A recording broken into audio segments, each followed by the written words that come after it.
know, maybe we should do it. Just tell everyone we're together. We're not in 7th grade. We're all in 7th grade when it comes to this stuff. We now have characters who are plotting to deceive the people that they care about. Yes, we are very happy. Happiest. They are continually not keeping their emotions in check. Sorry. Yes, he's insecure. Yes, he's hurting. And yes, we do nonsensical things when we have strong feelings. I can be affectionate. I'll affectionate the shit out of you. Even with all of that in play, they're so mean. Super mean. And they're so spiteful. There's a reason why you're alone. No one can trust you. Yeah, what's your reason? Guys like you. Understanding where a person is coming from, we can extend them grace because the fact is they both hurt each other. Oh, maybe they want us to stop acting like assholes so we don't ruin the biggest event of their lives. It's the day in, day out how someone shows up for you or for themselves that show who they really are.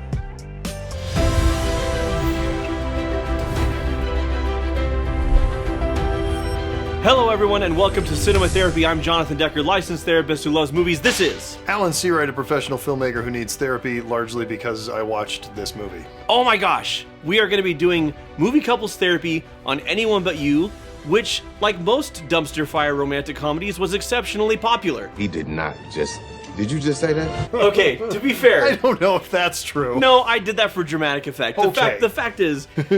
This is atrocious and so entertaining. So much fun to hate. I'm going to give you a heads up. We are going to roast this movie. And if you're not on board with that, we got other episodes, because we're not going to hold back. Yeah. But let's dive into Anyone But You, which we enjoyed despite ourselves. I hate that I liked it, kinda.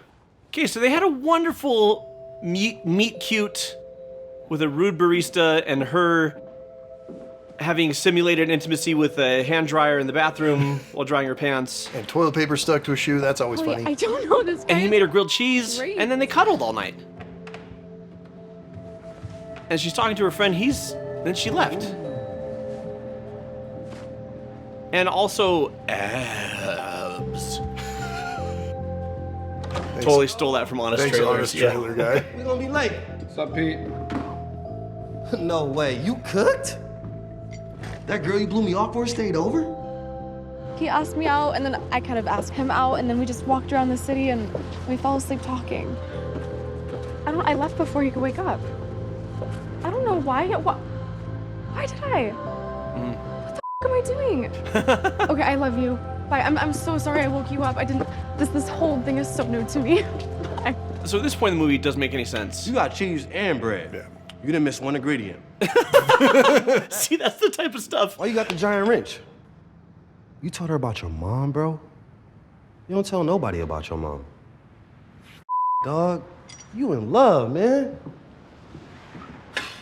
Why does this movie have, like, Tarantino level F-bombs. Scorsese level F-bombs? This girl's a disaster. She's a nothing.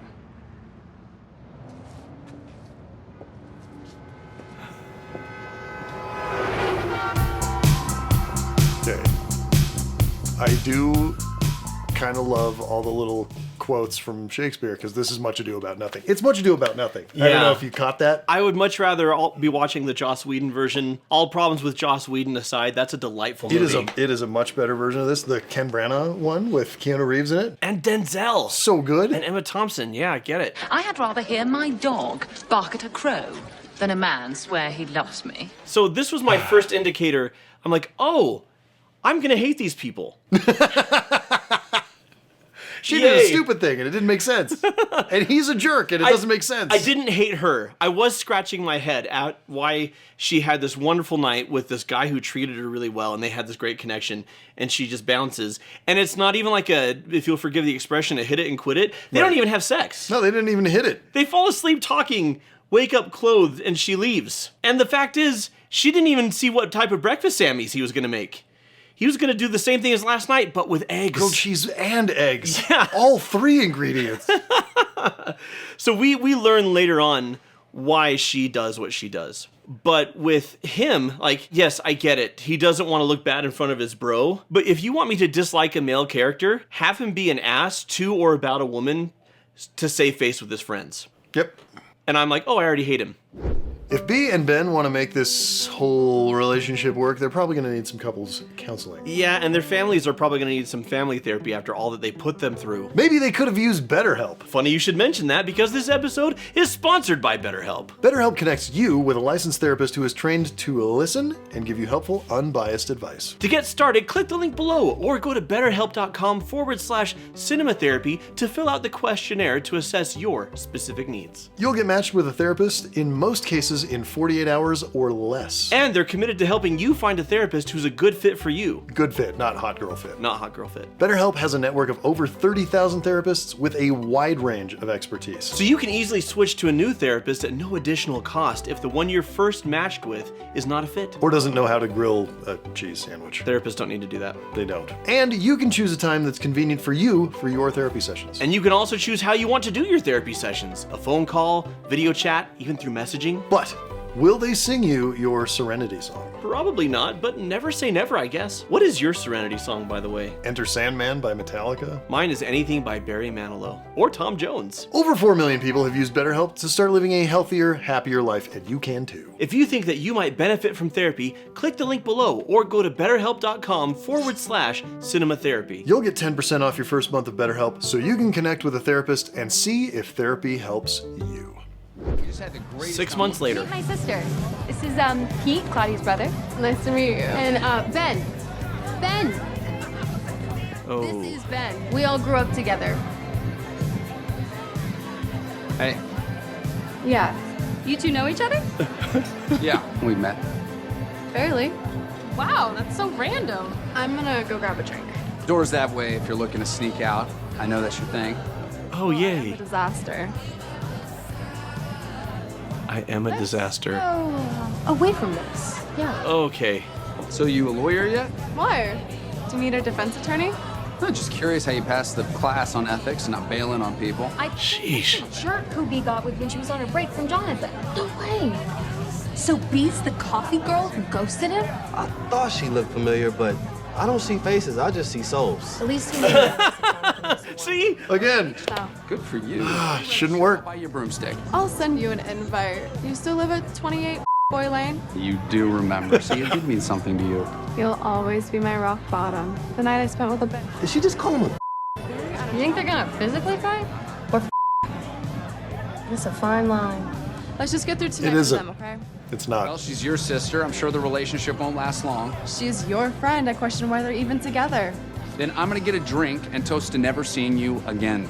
Cheers to that, bro. Hi, this is our movie. And at this point, I'm like, the next hour and a half are going to be a freaking nightmare. I'm not looking forward to this at all. I'm laughing occasionally in spite of myself. First of all, why are they being so mean to each other? It's been 6 months. It was one night. They didn't have sex. They fell asleep talking. Like, if anything, there should be, like, mild annoyance. Yeah, or either mild awkward annoyance energy. or like, hey, was this really as bad as I remember? Or, I don't know, she's cute. They're so mean. Super mean. And they're so spiteful. And I know, yes, enemies to lovers is like a time-worn rom-com trope.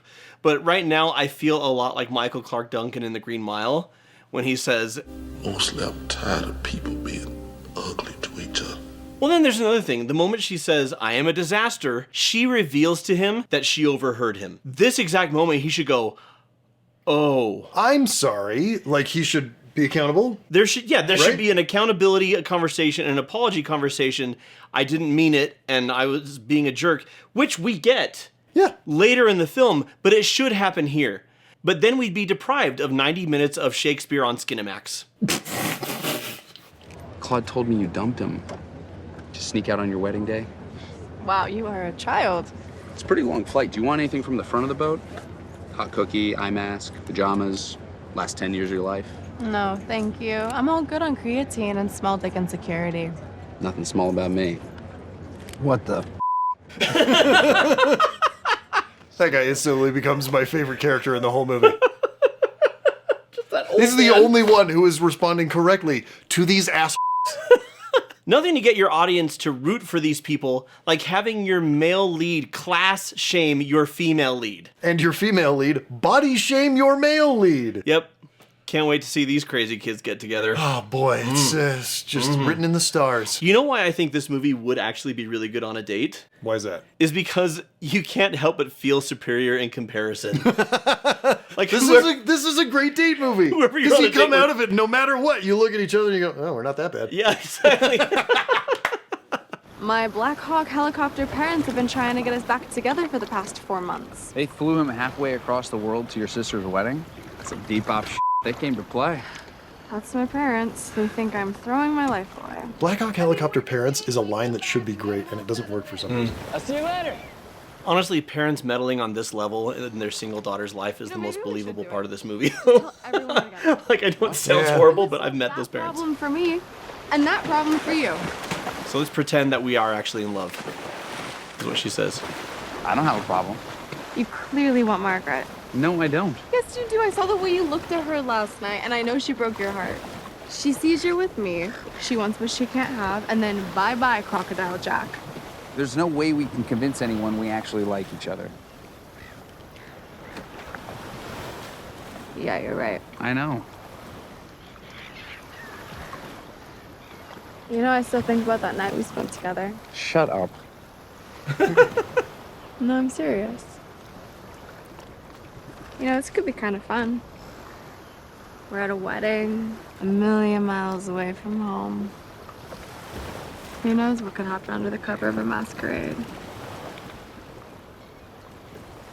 And that night at your place, no matter how it ended, it was still pretty amazing.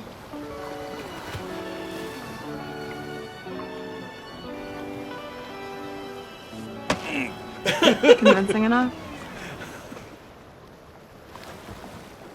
It. Let's do it. That's where you drop the F-bomb. That is the correct place for it. Use that one. Again, this is based on Much Ado About Nothing, so why don't I go after Much Ado About Nothing? It's equally implausible, but it's far more charming. And that's the key. Better written by Billy Shakes. Weird. My name is Ho, H to the O-V. But in the context of this universe, we now have characters who are plotting to deceive the people that they care about. He wants to steal his ex from her current boyfriend. That's a great motive. No And problems with that. She wants her parents to back off and stop meddling in her love life. I understand her. Yeah, better. her I understand 100%. She could also maybe just confront them about it directly. Yeah. Yep. I don't know. Hey, guys, not cool. Doing this at, like, you're adding drama to your daughter, my sister's wedding, and you did this without my consent. Not appreciated. Yep. And that's how you have that conversation. Then you decide what to do. Was that about your mom? What? The story about the giant wrench? I thought it might have been a line you tell all your one-night nothings. But you guys didn't even have sex. You overheard that too. Like, I didn't mean... I'm sorry.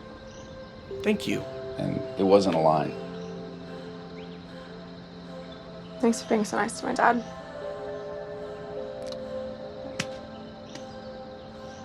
You should probably rinse off. You have his SPF 1 billion on you now. Okay. I get so frustrated by things don't happen in the story. Why? Because we need them to happen later. We need them to happen later because plot reasons, Like, not character reasons. he knows that he hurt her. He knows that she overheard. Yep. He knows he was a jack. He says, I'm sorry. And he sees that she softens. And instead of busting his chops anymore, she says, thanks for being nice to my dad. We have a shift in momentum. Yeah. Not necessarily like romantic or sexual momentum, but like just from we hate each other to maybe we could get along and this doesn't have to be a miserable Yeah, experience. let's at least not hate each other for the next couple of days. And be civil. He should keep this going.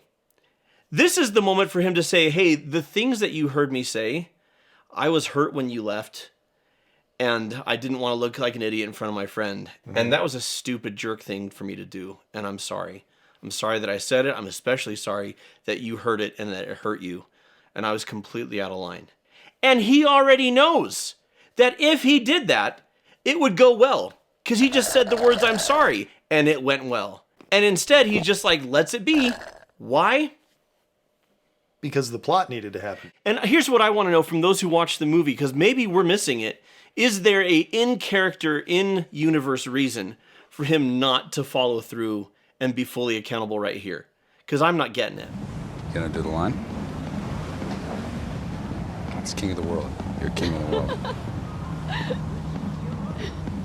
Jack, I'm flying. Okay, we can stop there. That was cute. Yep. That was cute. Oh, man. Starting to kind of sort of buy it. Kind of sort of. Oh my god!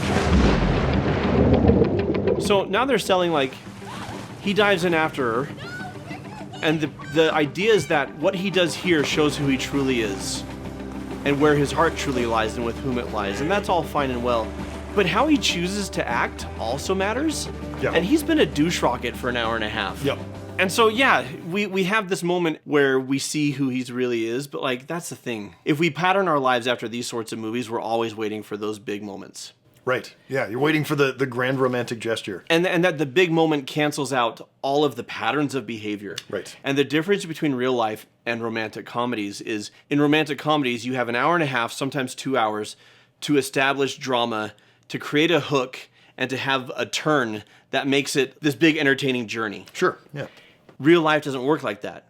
Real life, it's the habits. Yeah. It's the day in, day out, how someone shows up for you or for themselves that show who they really are. Right. That being said, if you can manage to figure out how to do the occasional grand romantic gesture, along with your habits of, like, doing, you know, the everyday stuff that you need to make a relationship, that's great. Everybody loves a grand romantic gesture. There's a reason these movies make $200 million. The issue, unfortunately, is I've had any number of couples in therapy where you have a person who is day in, day out, selfish, self-absorbed, rude, entitled, cruel. And will occasionally show up with one of these. And occasionally show up with a big romantic gesture, and it's like, well, this is how it's supposed to be. It's not. We never fought. Talking about her and Jonathan. It was just comfortable. And he's a great guy, which means there's no one out there for me because I had the best one. What's wrong with any of this? Seriously. I can't even tell him I quit law She is school. describing my relationship with my wife, and it's awesome. We're gonna get eaten by sharks. I had to tell somebody. No one else knows? I don't think this is the weekend to drop that bomb. You've dropped plenty of other bombs. Finally did it. What? You know, one night you said you didn't want to be a lawyer anyways. You remember that? It was a memorable night. Till you snuck out, of course. Why did you? Because you scared the shit out of me. It was the first time in my life that I felt fire and I had to blow it out. I find this framing just deeply weird. I know a little bit about that. You say the most random stuff. Well, like, why is there so much empty space to her right? Like, Hang on on, the. I want to hear what they're saying. It's not how I felt.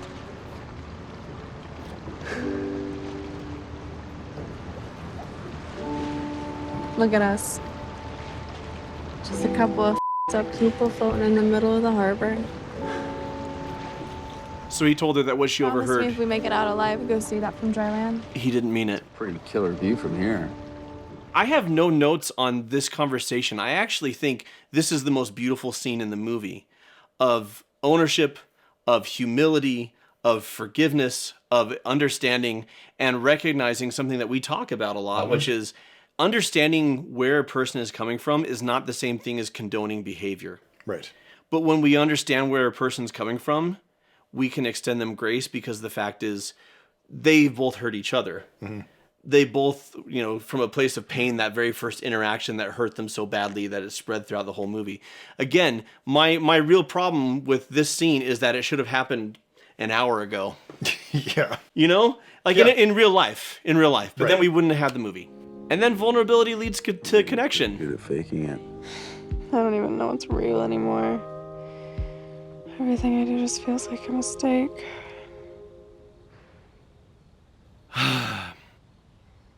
So she says one thing that could be taken in a couple different ways. He immediately jumps to the worst possible conclusion, which is that she regrets this night, even though she's still holding his hand and smiling. Yes. And then he bounces instead of, because he doesn't want to do this. Hey, what did you mean by that? Yeah. Which could potentially lead to a mood-killing, awkward, pixelated butt. He doesn't want to have the awkward conversation for whatever reason. Maybe he's afraid to hear what she has to say. He's afraid of getting hurt. He's afraid Honestly, of hurting her. how awkward is that conversation, though? Hey, did you mean you regret this right now? Yeah. And no. Oh, okay. Or she could say... It's not that awkward. Or she could say, maybe. And he could say, okay. Do you want me to go or do you want me to stay? And they could have a dialogue. And sure. But like by trying to avoid a scenario where he hurts her or she hurts him, he creates a scenario where it's guaranteed that both are hurt. Correct. And he does to her the very thing that hurt him so badly at the beginning, except for this time, it's right after they had sex, which feels like more of an insult. And this is one of the things where, okay, yes, he's insecure. Yes, he's hurting. And yes, we do nonsensical, idiotic things when we have strong feelings, right? I get all of that. Yep. Still, even with all of that in play, like it makes more sense for him to say, well, what's that supposed to mean? And have like an ugly tone with her, and for her to react to the ugly tone, and then they have a fighting misunderstanding and leave. That would play out. That would have been a better way to do it. Yeah. Well, you could, if you want the same result, right? If you want the same result, because at least that feels real. I don't understand why he would just bounce. Here's your big romantic gesture scene, and in fairness, as far as those types of scenes go, it's a pretty good one. I do question whether or not you can just call Harbor Rescue like an Uber, though. I didn't do it, Margaret. She kissed me. I know that's a bull excuse, but it's true. I couldn't find a moving train. Sorry, it's the best I could do. But I'm Are rich. you out of your mind? Yeah, because it's been 2 years since we met, and I haven't spent every single day with you. That's the sign of a crazy person. I hated you. I didn't really give you a choice. I definitely didn't hate you, even though you called me a I said you were acting like a No, I was a The way I handled everything. The way I handled the first That was night, funny. the way I handled last night. Gosh dang it. Yeah, it wasn't really awesome. Why did you leave? I thought you were gonna regret it. And I couldn't face the idea of losing someone else that I really loved. Last night was the first thing I haven't regretted in a long time. And she could have told you that in bed! Yep. I love the way we fight. I love how smart you are. I love the weird way you stick your hands down my pants. And I love how you know what you don't There's want. a whole scene. It's a whole bit. And if it's not me, if I don't check all your boxes, if I'm not the one, I get it.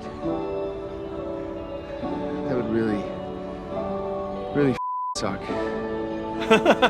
There's another good use. Yeah. Keep it there. That's fine. And it's very real. Yep. So you gonna kiss me now? Yeah, I am. Look, romantic comedies serve a purpose. They're as much escapism as anything else. Yeah. And so I'm not going to hate on it for that. I do wish we got more of the good stuff. Yeah, man, this movie was really uneven, and the relationship was a turd. It was a turd. And then they sort it out by the end. But that's the genre, right? We want to see that arc. We want to see that growth and change. But your relationships don't need to follow this model. You don't need to wait for the grand romantic gestures to have it proven to you. Watch how they act day in, day out. And if you get into a relationship with somebody and you're not fighting, that is not a sign that it is boring or this is the best I can do. That's probably a sign that it's working. It's working as long as the not fighting is because you're having healthy It's not because you're both conversations. avoiding. Right. Because some couples, they fight and then they get together and it's great and it's passionate. Like, the real thing comes down to, okay, do we fight? If so, how do we fight? Yes.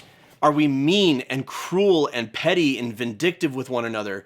Or are we just passionately expressing our hurt and our anger and our pain and just laying it all out there and then sorting through it? Sure. Because I've seen couples have fights that are actually healthy fights. This is the end of the beginning of a relationship. That was very confusing.